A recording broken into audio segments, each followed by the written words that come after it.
그 다음에 이 생명수를 누린다고 하는 것은 이 미래만 아니라 현재 이미와 아직 아니라고 하는 이 구도 속에서 볼 때에 현재적으로 이미 우리가 이 생명수를 누리고 있음에 대한 그런 적용도 필요한 것 같고요. 이 마지막 설교는 22장 3에서 5절에 있는 이 본문에 근거하여 세세토록 왕노릇 할 것이다. 그래서 첫째는 저주가 없는 삶이라고 하는 점, 이게 이제 스가랴스의 성취인데 스가랴에서는 헤렘이라고 하는 그 내용인데 그와 같은 것이 전혀 없는, 저주가 없기에 부정적인 요소들이 전혀 없는, 혹은 아우구스티누스의 용어로 하면 죄를 지을 수도 없고 죽을 수도 없는 영광스러운 자유의 상태에 우리가 이르게 됨. 그 다음 두 번째 신천신지의 삶의 특징은 하나님을 가까이 하여 섬긴다라고 하는 섬긴다고 하는 내용입니다. 그리고 4절에 하면 하나님의 얼굴을 본다라고 하는 이것인데 이제 신학적으로는 지복직관, 비지오 베아티피카라고 하는 용어를 쓰죠. 노마교회나 동방교회가 가진 생각하고 우리 개혁교회가 가진 생각들은 다르죠. 문자적으로 우리가 그렇게 생각할 수도 있는 그런 문자적이어도 우리는 여기서도 역시나 신앙 고백과 전체 성경의 건전한 교리에 비춰서 또 해명이 필요하기 때문에 이제 그런 해명이 있고요. 그 다음에 세세토록 왕노릇 할 것이다라고 하는 이 세세토록 왕노릇 한다가 또 이제 무천년설의 입장에 의한다면 20장 4와 6에 있는 천년간의 굉장히 긴 시간이긴 하지만 제한된 그 통치와 대별되게 땅 위에서 영원히 통치한다라고 하는 이것은 이제 궁극적인 상태고 결국 하나의 좋은 근거로 이제 삼을 수 있는 그런 내용들이라고 할 수가 있겠고요.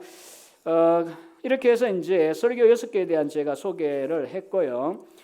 마지막에 이제 6번 결론에 가면요.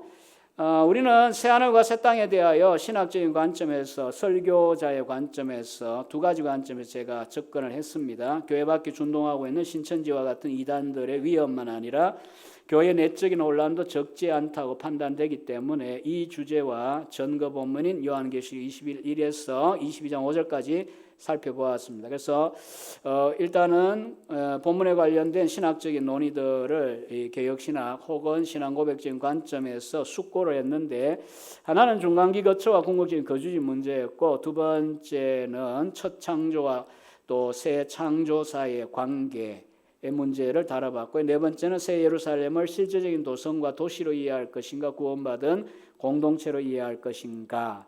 제가 선택한 신학적으로 주의적으로 이제 많은 그 숙고 끝에 내린 결론들은 그냥 이제 하나의 당위성보다는 제시입니다. 그냥 개혁주의 안에서 이러한 신학적으로는 우리가 거부하기 어려운 분명한 이야기들이었지만 그러나 혹시 이런 세 가지 주제에 대해서 실제적으로 설교를 할 때 제가 어떤 입장을 선택했느냐는 여기에 이제 요한계시록 강의를 해보시거나 또 우리 서문강 목사님 요한계시록 강의에도 출간하셨는데 제가 또 다 읽지 못해 죄송하긴 합니다만은 다를 수 있어요.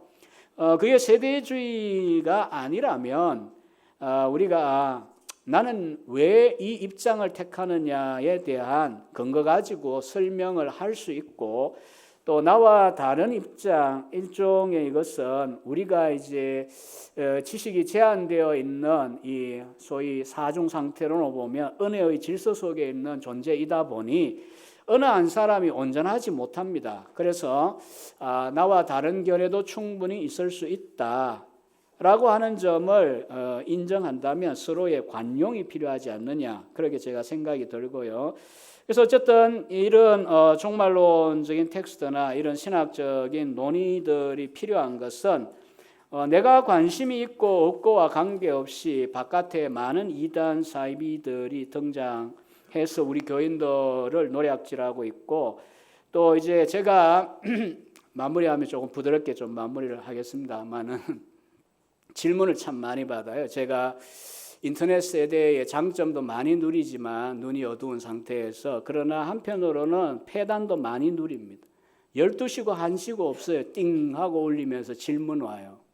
개가 죽으면 천당 안 가는 건 아는데 알면 됐지 뭘 또 질문하냐. 보면 뭐 형편이 어려운 집사님이 개를 키우는데 개가 이제 수술해야 되는데 어려우면서 100만 원 들여가지고 수술까지도 하면서 그렇게 애착을 가지고 있는데 그 견님이 돌아가셨다는 거야. 어떻게 위로해야 되냐고 제자가 오는데 질문이 새벽에 와요. 제가 깨어있다고 생각하나 봐요.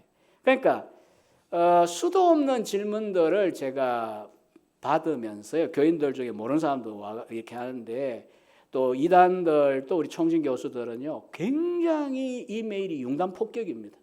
딱 보면 이제 유형상 아예 다 그냥 수신 거부 다 눌러버리면 정확해요. 그 정도로 우리가 이제 싫어하든 좋아하든 우리는 바른 답을 어쨌든 우리 교인들에게 알려줘야 될 의무가 있습니다. 그래서 뭐 평신도들도 참여, 일반 신자들 참여하셨다면 하여튼 그 우리의 신앙 고백과 또 우리 개혁주의적인 종말론이나 혹은 주의 전통을 잘 공부하시고요. 뭐 세대주의나 이런 신천지에 해당하는 것들은 기웃거리지 말기를 바라고요. 또 특별히 설교자들의 입장에서 이미 다 하신 분들도 선배님들도 존재하시겠지만은 또 이제 준비하는 혹은 초기 단계에 있는 분들 가운데 단 한 번도 계시록을 본문으로 설교를 할 기회를 얻지 못한 분들은 피할 수 없습니다. 다니엘도 하셔야 되고 제가 처음 담임 목회 시골 교회를 갔는데 너무 젊어서 갈 데가 없더라고요. 시골 교회를 갔는데 일주일에 10번 이상 설교, 어떤 날은 주일날 7, 8번 설교도 해봤어요. 혼자니까 오만 거 다 해야 되는 거예요. 잡초도 뽑고 또 양철 지붕에 올라가지고 실리콘도 발라야 되고 비세면 30대 때 그렇게 보낸 기억이 있는데 지나고 보니까 그게 저를 설교자로 훈련시킨 반모섬입니다. 왜냐하면 1년에 설교를 500번 이상 합니다. 그러면 신구약 연속 강해를 몇 년 만에 끝낼 수 있을 것 같습니까? 해보신 분들은 아실 거예요. 구약 39권 1335페이지가 굉장히 많은데 읽을 때는 많던데 설교해 보니까 몇 년 안 가요. 새벽을 다 해야 되니까.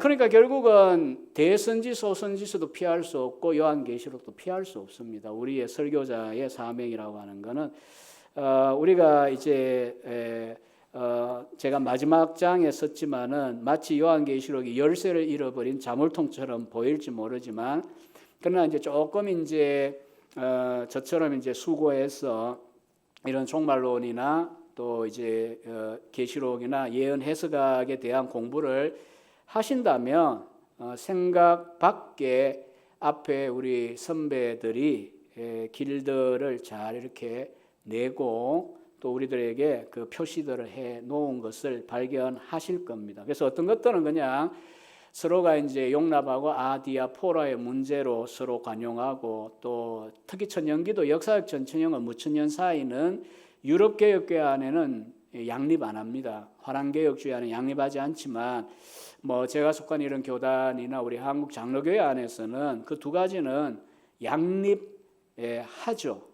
박영영 박사도 했듯이 관용을 해야 되고 저는 뭐 단적으로 제 박사 지도 교수님하고 저하고 입장이 나뉘어 있어요. 그래서 뭐 신사적으로 저에게 무천연설의 이러이러한 문제점들은 내가 이해가 안 된다.